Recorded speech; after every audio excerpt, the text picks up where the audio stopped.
So dear friends, आप सभी का स्वागत है आज के सेशन में। और एडीएस एडवर्ड्स आपका स्वागत करता है आज के सेशन में, जिसका नाम है from main verbs to modal verbs. यानी कि मेन वर्ब्स से मॉडल वर्ब्स तक के टॉपिक्स को हमें समझना है। और अक्सर हम देखते हैं कि वर्ब्स को समझने में हमारी परेशानी बहुत ज्यादा बढ़ जाती है। तो क्या करें हम? कैसे समझें कि ये क्या होता है, कैसे होता है, क्या काम करता है, ये यूज कैसे करते हैं इसको? Modal verbs, main verbs, helping verbs, auxiliary verbs, ये सब होता क्या है? तो ये आज का वीडियो उन सारे बच्चों के लिए है जो बच्चे 10th की तैयारी कर रहे हैं, यानी कि बोर्ड की प्रिपरेशन कर रहे हैं, जो कंपटीशन का प्रिपरेशन कर रहे हैं, और जिनको बेसिक टॉपिक्स में डाउट है, जिनको अंडरस्टैंडिंग में डाउट है। तो आज हम कवर करने वाले हैं सारे वर्ब्स जिन्हें हम आसानी से समझ सकते हैं, और एक एक वर्ड का एनालिसिस और एक एक वर्ड का क्लैरिफिकेशन, यानी कि एक्सप्लेनेशन डिटेल में आपको मिलेगा एडीएस एडवर्ड्स के इस चैनल पर। और जैसे कि मैंने आपको वादा किया था कि आपकी हर एक प्रॉब्लम को, इंग्लिश की हर एक इश्यूज को, डाउट्स को कवर किया जाएगा। So I am working, you also be ready, and let's go ahead. तो चलिए, आज का टॉपिक क्या है देखिए, जैसे देख सकते हैं, mastering the verb hierarchy. Hierarchy का मतलब क्या है? वर्ब्स कौन कौन से होते हैं, किस किस वर्ब्स को समझने की जरूरत है?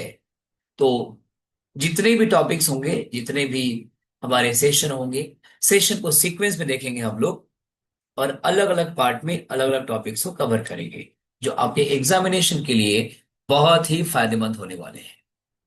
तो चलिए हम आगे बढ़ते हैं। देखिए क्या टॉपिक कहता है भाई, एडीएस एडवर्ड्स ने बोला है तो करके आपको देगा।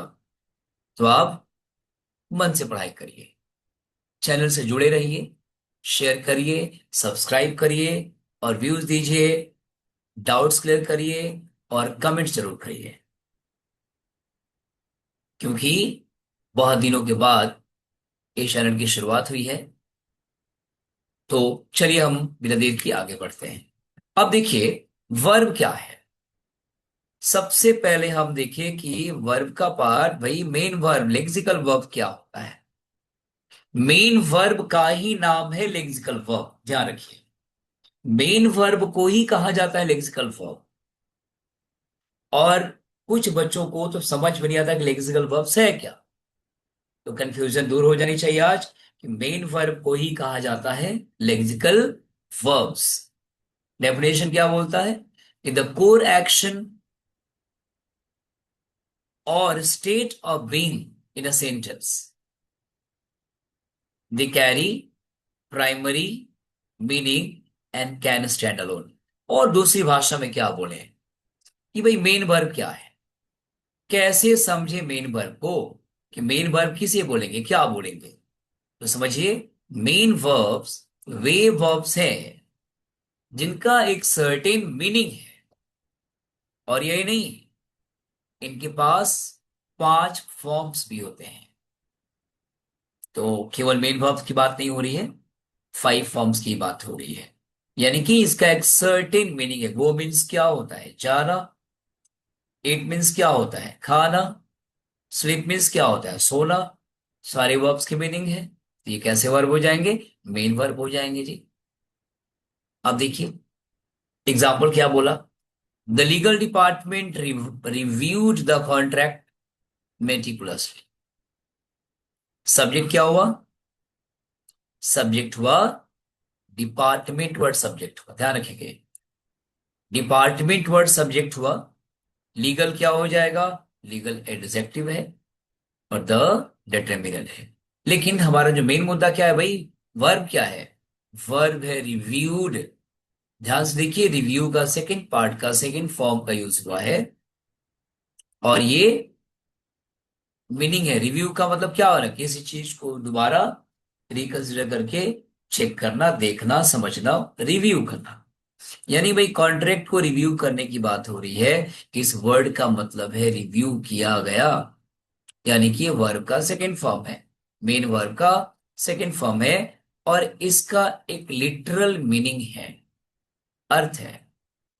सेकेंड एग्जाम्पल देखिए, emerging technologies disrupt traditional market dynamics. क्या सब्जेक्ट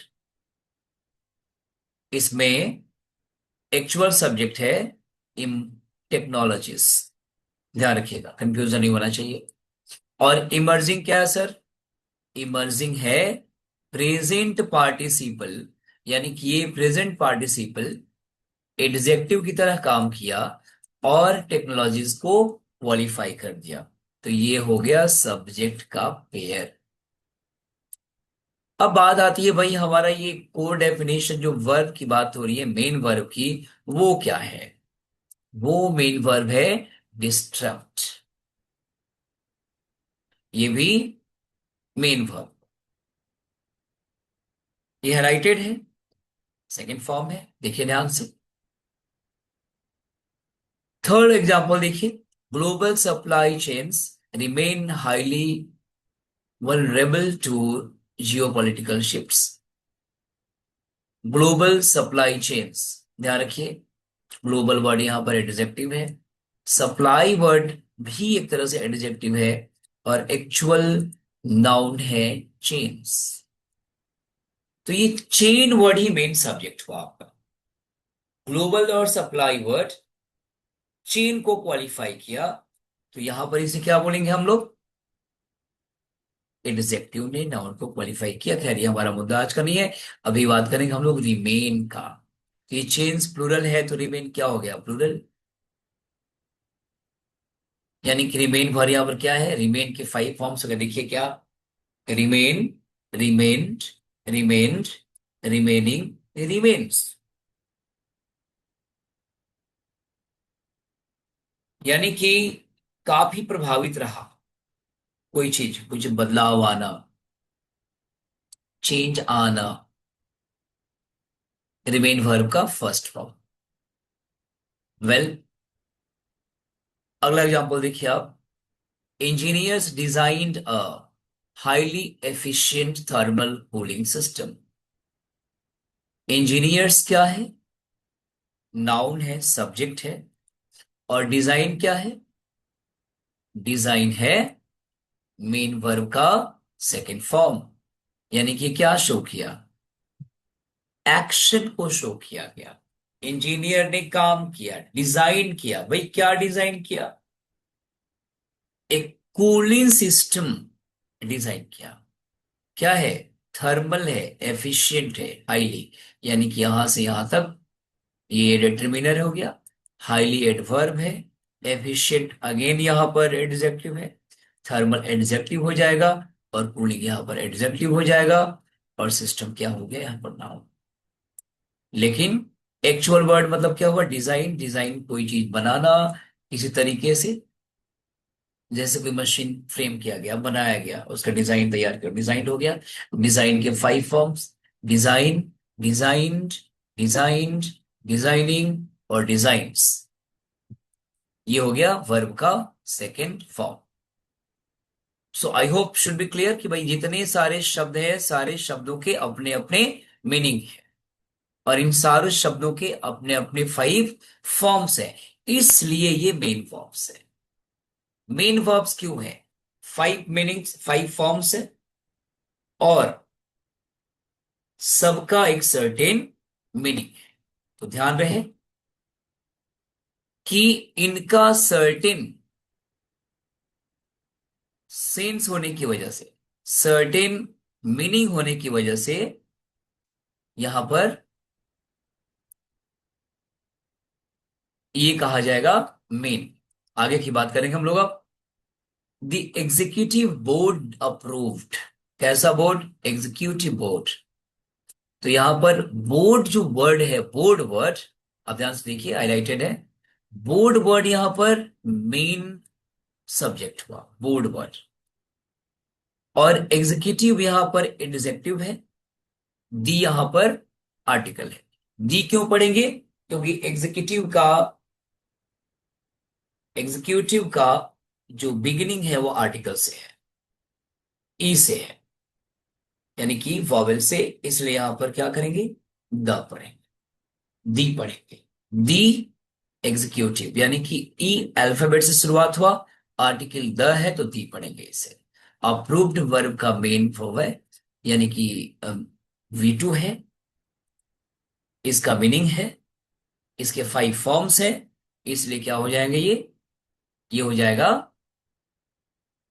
मेन फॉर्म। अब आगे की बात करेंगे हम लोग, वोलेटाइल मार्केट ट्रेंड्स। कैसा ट्रेंड्स, मार्केट उठा हुआ है, डिस्टर्ब है, तो वोलेटाइल यहां पर एडजेक्टिव है। कैसा मार्केट, मार्केट ट्रेंड्स, यानी कि यहां पर ट्रेंड्स वर्ड सब्जेक्ट हो जाएगा। डिक्टेट क्या है, डिक्टेट ये मेन वर्ब का फर्स्ट फॉर्म है। डिक्टेट वर्ड मेन वर्ब का फर्स्ट फॉर्म है, और इसलिए ये मेन वर्ब है क्योंकि अपना एक मीनिंग है, कंट्रोल करता है, डिक्टेट करता है किसको, आवर करंट इन्वेस्टमेंट स्ट्रेटेजी को। कि अगर ये जो वोलेटाइल मार्केट है, मार्केट तो डिस्टर्ब है, तो क्या होगा, जो भी इन्वेस्टमेंट करेंगे उसका स्ट्रेटेजी को प्रभावित करेगा, उसके हिसाब से हमें चलना पड़ेगा। इसलिए क्या कहेंगे इसको हम, इसलिए ये मेन वर्ब का पहला फॉर्म है। तो डेफिनेशन क्या बोला कि भाई कोर एक्शन और state of being in a sentence, या तो स्टेट होगा या तो बीइंग होगा, तीनों चीज कवर करेगा। एक्शन को भी शो करेगा ये, बीइंग को भी शो करेगा, और स्टेट को भी शो करेगा। स्टेट का मतलब है अवस्था, जैसे मार्केट वॉलेटाइल है तो आप कुछ नहीं कर सकते इसमें, ऑटोमेटिक ट्रेंड चेंज होगा। एक्शन, कोई काम किया गया, जैसे क्या, इंजीनियर ने वर्क को डिजाइन किया, एक्शन हो गया।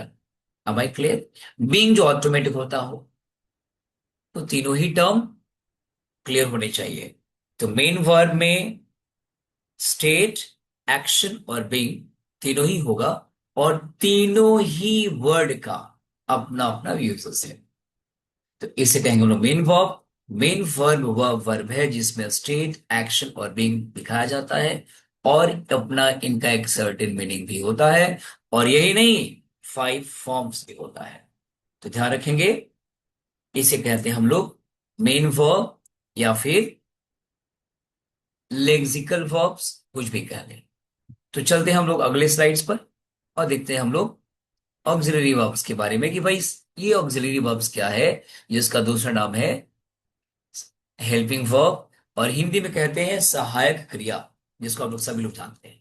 कि भाई सहायक क्रिया क्या है, सहायक क्रिया क्या है, चलिए समझते हैं इसको हम लोग। Functional verbs that accompany a main verb to express tense, aspects, voice और emphasis, they do not carry distinct semantic meaning on their own। Semantic word का मीनिंग लेना चाहिए, सिमेंटिक का मीनिंग होता है लिटरल, यानी कि शाब्दिक अर्थ। सिमेंटिक का मीनिंग होता है शाब्दिक अर्थ, ध्यान रखिए। यानी कि ये क्या करेगा, ये मेन वर्ब की मदद करेगा, क्या करने के लिए भाई, टेंस बनाने में, वॉइस बनाने में, राइट। मेनली इसका काम यही होता है, या तो ये वॉइस बनाने का काम करेगा, या तो मेन वर्ब का हेल्प करके इसे टेंस बनाएगा। मैक्सिमम दो, ज्यादा तो इसका दो ही यूज कर सकते हैं हम लोग, या होता भी है, फिर भी लगभग सारे एस्पेक्ट में काम करता है ये। बाद में समझेंगे कैसे कैसे, अरे हम लोग समझते हैं कैसे। जैसे the research team has finalised, ध्यान से देखिए, हैज के लगने से यहां पर वर्ब का थर्ड फॉर्म का यूज हुआ है। हैज के लगने से यहां पर किसका यूज हुआ है, वर्ब के थर्ड फॉर्म का, फाइनलाइज्ड का।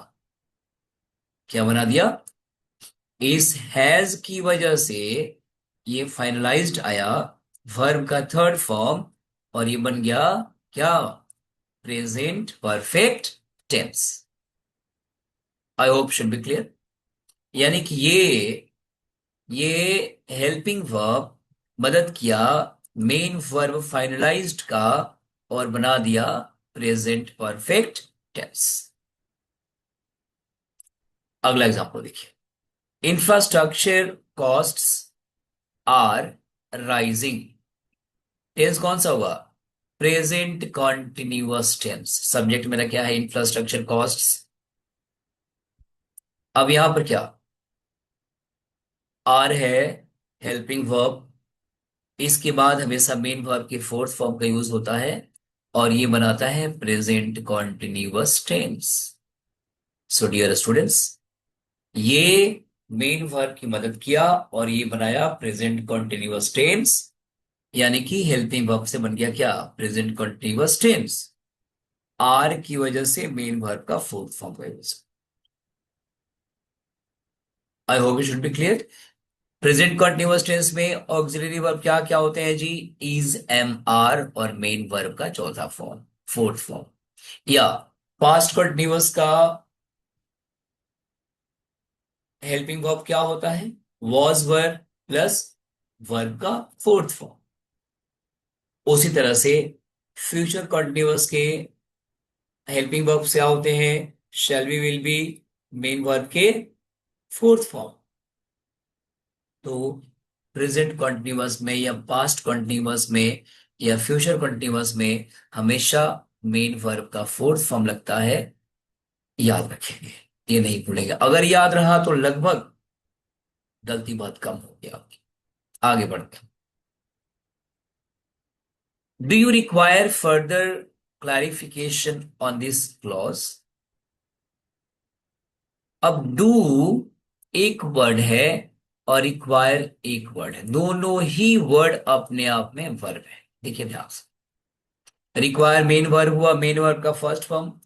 तो सिंपल प्रेजेंट टेंस में डू और डज नामक ऑक्सिलरी वर्ब का यूज होता है जी। डू लगेगा तो मेन वर्ब के फर्स्ट फॉर्म का यूज होगा, करेक्ट। इसलिए डू के साथ रिक्वायर लगा है। अगर ये रिक्वायर्स या रिक्वायर्ड या अदर फॉर्म्स हो जाएगा तो ये गलत हो जाता। रिक्वायर क्यों लगा? क्योंकि डू और डज का यूज सिंपल प्रेजेंट टेंस में किया जाता है और इसके साथ मेन वर्ब के फर्स्ट फॉर्म का यूज होता है। इसलिए डू के साथ क्या लगा? रिक्वायर लगा। एनीवेज, आगे एग्जांपल देखेंगे। The security protocol was breached. अब यहां पर ध्यान से देखिए, वॉज वर्ड के बाद मेन वर्ब के V3 का यूज हुआ। ध्यान से देखिए, वॉज के बाद मेन वर्ब के V3 का यूज हुआ है। क्यों? क्योंकि ये पैसिव वॉइस में सेंटेंस है। सिंपल पास्ट का अगर आप पैसिव वॉइस चेंज करेंगे तो सिंपल पास्ट के पैसिव वॉइस में चेंज करते समय वॉज और वर्ब को हेल्पिंग वर्ब में यूज किया जाता है और उसके बाद मेन वर्ब के थर्ड फॉर्म का यूज किया जाता है। यहां पर वॉज के बाद ब्रीच्ड वर्ड का यूज कर दिया गया। ध्यान रखिए। एनालिस्ट्स डिड आइडेंटिफाई, तो यहां पर एक डेफिनेशन था कि एस्पेक्ट वॉइस एम्फेसिस। ध्यान से देखिए, यहां पर जोर देना, एम्फेसाइज करना। तो यहां पर डीड के बाद मेन वर्ब के फर्स्ट फॉर्म का यूज किया गया। इससे हमारा सेंटेंसेस का इम्फेटिक बन जाएगा, जो जोर देकर बोलने वाले। जैसे I do go, I do eat, I do sleep, I do learn. तो डू तो हो गया मेरा क्या? Auxiliary verb. I did go, did क्या हो गया? Auxiliary verb. गो क्या हो गया? Main verb. I did learn, I did sleep, I did write. आप कुछ भी कह सकते हैं। तो डीड क्या हो जाएगा? डीड हो जाएगा क्या? डीड हो जाएगा हमारा हेल्पिंग वर्ब या ऑक्सिलरी वर्ब और आइडेंटिफाई क्या हो जाएगा? मेन वर्ब का फर्स्ट फॉर्म हो जाएगा।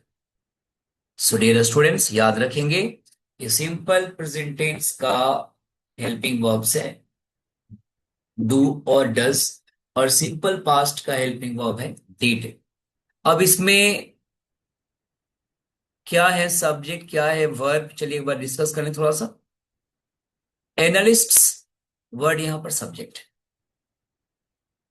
डीड यहां पर हेल्पिंग वर्ब है सिंपल पास्ट का। आइडेंटिफाई वर्ड यहां पर वर्ब का मेन फॉर्म है, यानी कि V1, क्योंकि डीड के बाद V1 का फर्स्ट फॉर्म ही आएगा। और द स्ट्रक्चरल फ्लॉज भी फ्लॉज ऑब्जेक्ट है, ध्यान रखें। और ये बिफोर लंच एक तरह से काम करेगा एट वर्ब ऑफ टाइम का। और अगर प्रीपोजिशन और वर्ब के वजह से ब्रेक करेंगे इसे, तो प्रीपोजिशन एक वर्ब है, बिफोर एक प्रीपोजिशन है, और लंच यहाँ पर नाउन है। तो ध्यान रखिएगा। हालांकि यहाँ पर हम एडवर्ब के रूप में इसको देखेंगे, एडवर्ब ऑफ टाइम के तौर पर। खैर, आगे बढ़ते हैं हम लोग।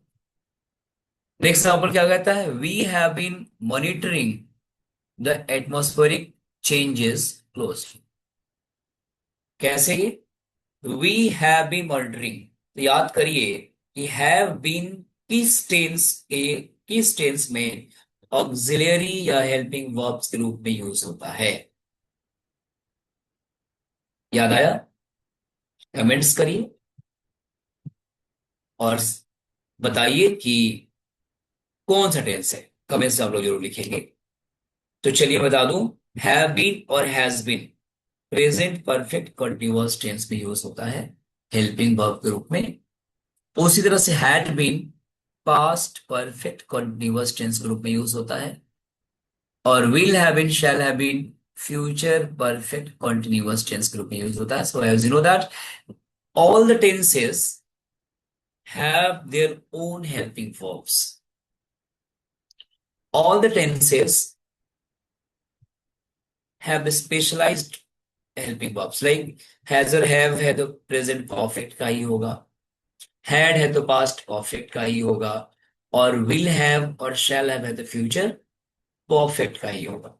तो again I remember, I recall कि भाई क्या होता है ऑक्सिलरी वर्ब्स या हेल्पिंग वर्ब्स। तो हेल्पिंग वर्ब्स वे वर्ब्स हैं जो मेन वर्ब के साथ लग करके टेंस, वॉइस या सेंटेंस में इम्फेसिस, इम्फेसाइज यानी कि इम्पैक्ट या इफेक्ट या जोर देने के लिए यूज किया जाता है। They do not carry distinct semantic meaning, यानी कि हैज का कोई सर्टेन मीनिंग नहीं होगा, आर का कोई सर्टेन मीनिंग नहीं होगा, डू का कोई सर्टेन मीनिंग नहीं होगा, वॉज का कोई सर्टेन मीनिंग नहीं होगा, और डीड का भी कोई सर्टेन मीनिंग नहीं होगा, और हैव का भी कोई सर्टेन मीनिंग नहीं होगा। सिमेंटिक मतलब लिटरल, लिटरल का मतलब क्या होता है? शाब्दिक। यानी कि डू का शाब्दिक मीनिंग नहीं है, हैज का शाब्दिक मीनिंग नहीं है, आर का शाब्दिक मीनिंग नहीं है। तो ध्यान रखिएगा इस बात को कि हेल्पिंग वर्ब्स वे वर्ब्स हैं जो मेन वर्ब की मदद करते हैं क्या करने के लिए? दो चीजों की, एक तो टेंस बनाएंगे, एक तो वर्ब बनाएंगे। अगेन यू रिपीट, भाई मेन वर्ब के 5 फॉर्म्स होंगे, V1, V2, V3, V4, V5। V1 हमेशा प्लूरल, V2 सिंपल पास्ट, और V3 का यूज दो जगह होता है अगर वर्ब की बात करें तो, परफेक्ट टेंसेस में और पैसिव वॉइस में। और भी यूजेस है लेकिन वो वर्ब तरह नहीं होगा। उसी तरह से V4 का यूज है कॉन्टिन्यूअस में और परफेक्ट कॉन्टिन्यूअस में, और V5 का यूज है केवल सिंपल प्रेजेंट टेंस में।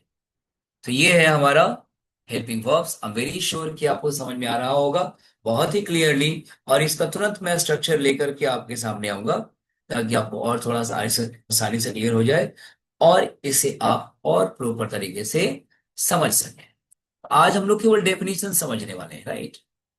और जब भी आप वीडियो को देखें तो अब वीडियो को सब्सक्राइब जरूर करिए।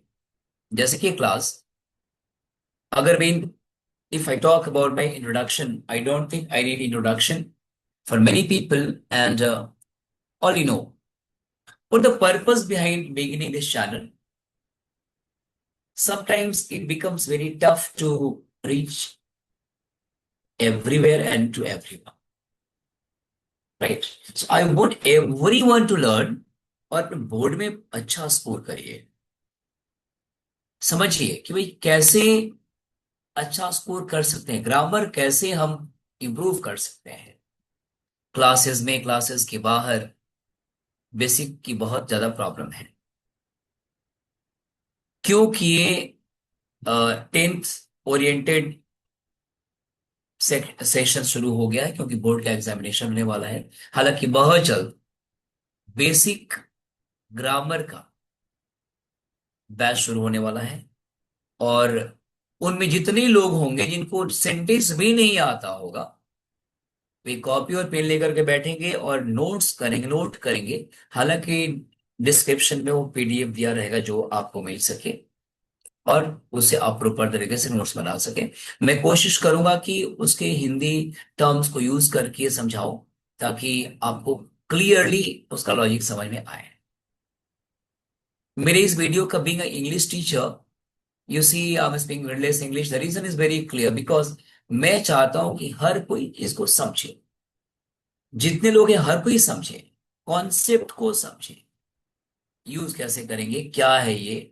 5 questions are there which are very important, कि ये टॉपिक क्या है, कहाँ यूज करेंगे, कैसे यूज करेंगे, किस वर्ड के साथ यूज करेंगे, करेक्ट कब होगा, इनकरेक्ट कब होगा, और सर्टेन यूजेस के बाद इस वर्ड का मीनिंग क्या है।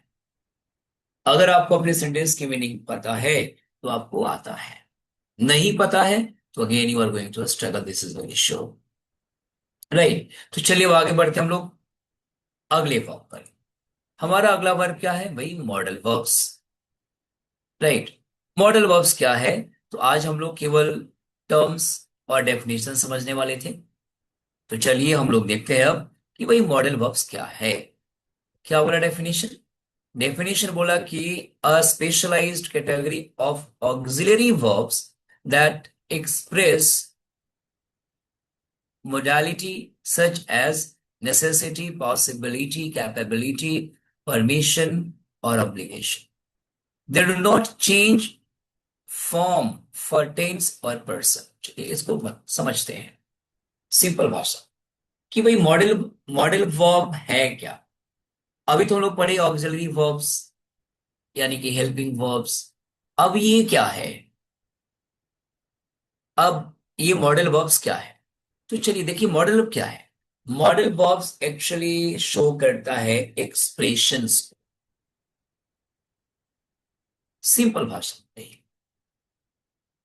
और ये हमेशा प्योरली, क्या कहेंगे इसको हम लोग, इसको कहेंगे हेल्पिंग वर्ब्स।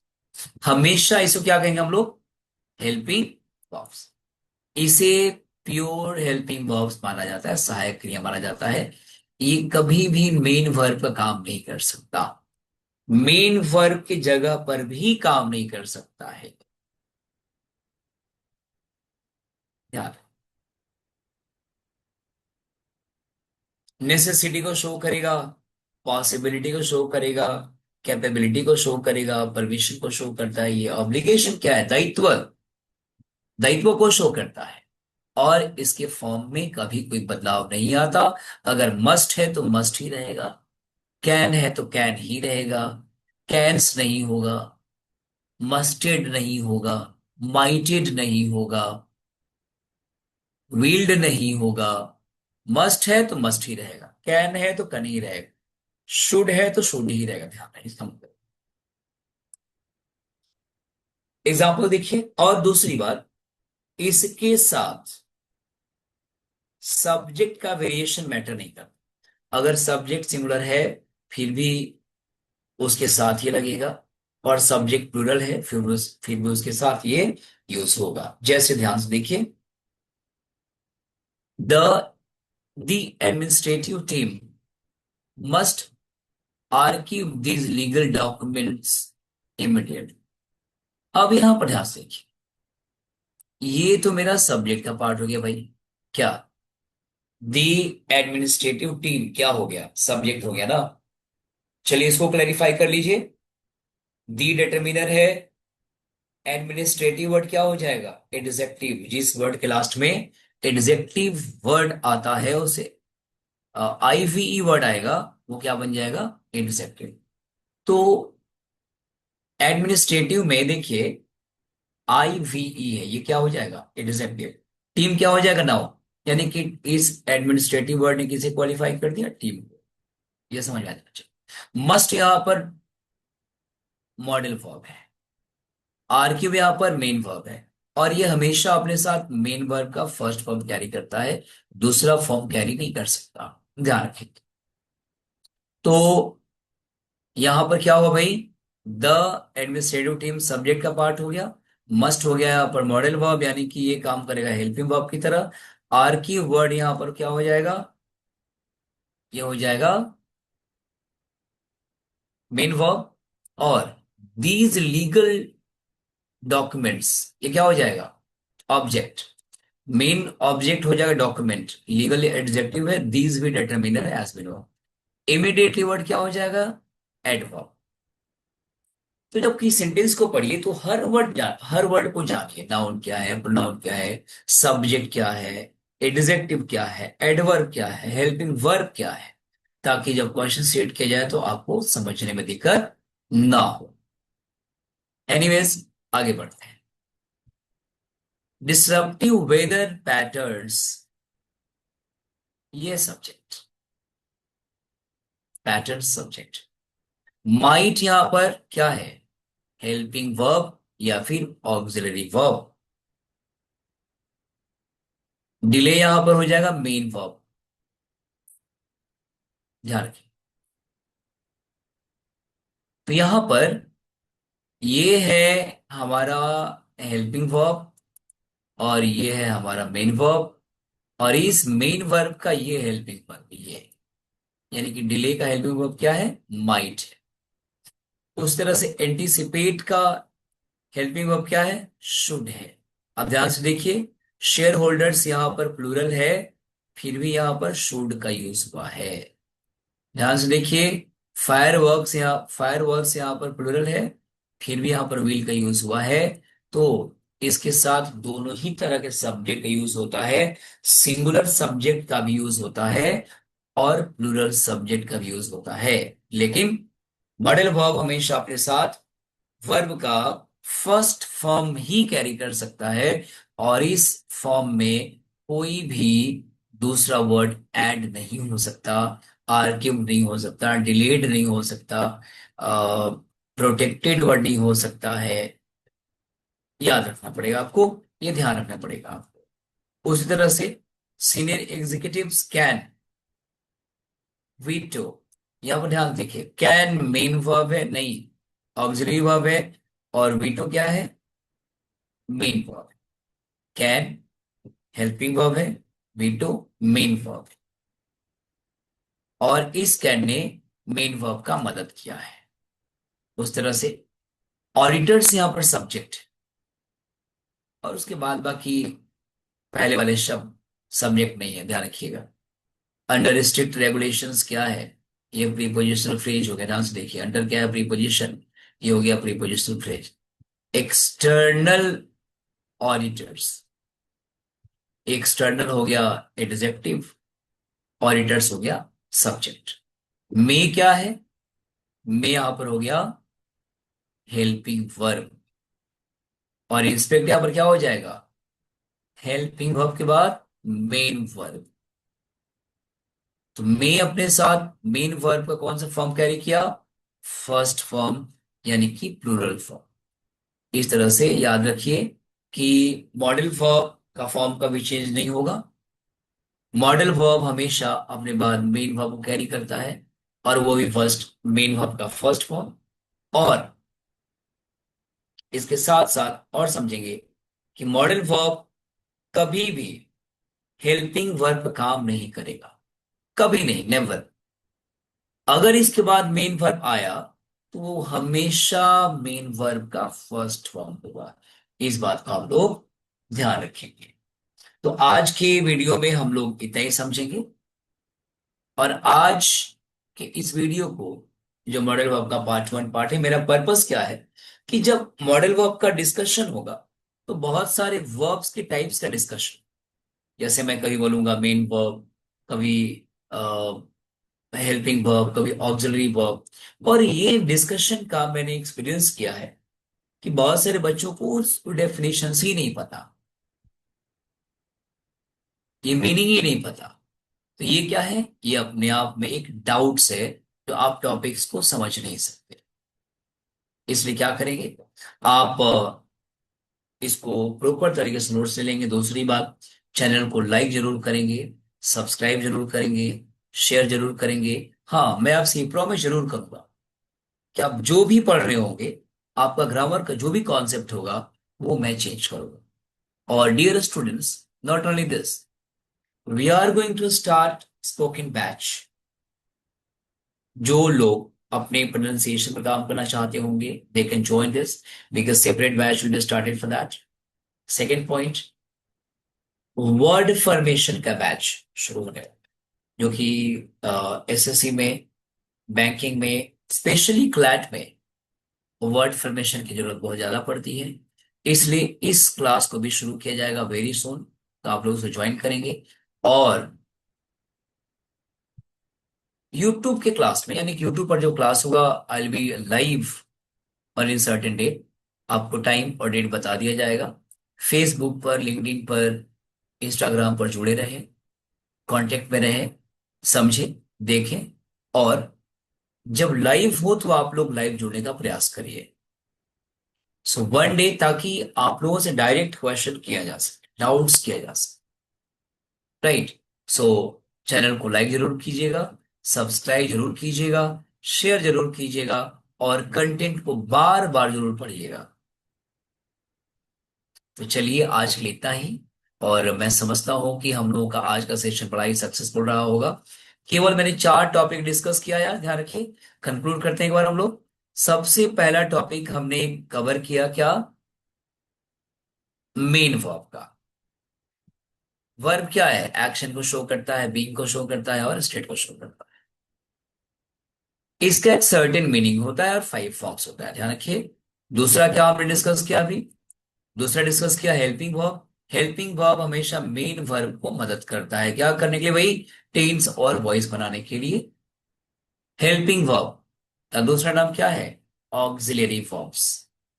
आगे बढ़ेंगे हम लोग, कंक्लूजन है ये, यानी कि अगला है मॉडल वर्ब्स। मॉडल वर्ब्स क्या है, ये प्योर ऑक्सिलरी वर्ब्स है, जो मेन वर्ब के पहले यूज होता है, और वह मेन वर्ब हमेशा प्लूरल होगा। सो डियर स्टूडेंट्स, आज के क्लास में इतना ही, और फिर मिलते हैं हम लोग अगले क्लास में। और उम्मीद करते हैं कि आप लोग चैनल को सब्सक्राइब करेंगे और चैनल पर बने रहेंगे। तो चलिए, आज के लिए इतना ही। और 10th में इस बार का वादा है कि हम लोग बहुत अच्छा रिकॉर्ड करने वाले हैं, और बहुत अच्छा हमारा परफॉर्मेंस होने वाला है। So take care, all the best, and again be ready to be connected. Thank you so much. Have a nice day. Take care.